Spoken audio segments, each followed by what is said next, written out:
अस्सलाम वालेकुम।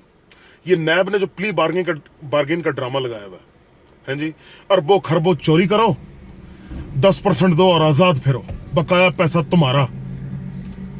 ये कौम को कौन से, हम लोगों को ये कौन सी नींद है हमें यार जो खत्म नहीं हो रही है? ख्वाबे गफलत हम बचपन में किताबों में पढ़ा करते थे, ये तो आज तक हमें चल रही है, खत्म तो नहीं हुई। करोड़ों अरबों ये हमसे खा गए और हमें परवाह नहीं है, हम पूछने को तैयार नहीं है। ये अरबों गरीब बंदा टके की जो है चोरी करता है, उसको उठा के जेल में फेंक देते हैं। भरी हुई है गरीबों से जेल हमारी, और इन अमीरों को, इन ताकतवरों को पूछने वाला नहीं है जी।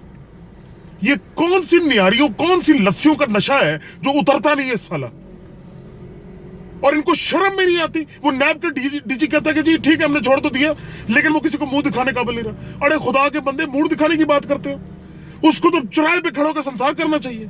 इस गरीब फुकरी कौम का अरबों खा गया वो।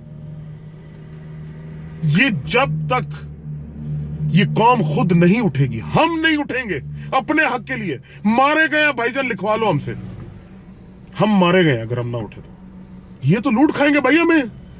इनका क्या है, बाहर अरबों खरबों की जदादे हैं, इधर से लूटा जहाज में बैठे हो जानदा पिया है। और भाइयों हमने इधर रहना, खुदा का वास्ते इस मुल्क की फिक्र करो। उठ जाओ, खुदा के वास्ते हाथ जोड़ना थोड़े आगे, मेहरबानी करो, खुदा ना वास्ते। अल्लाह इस मुल्क ते इस कौम ना हाफिज होवे।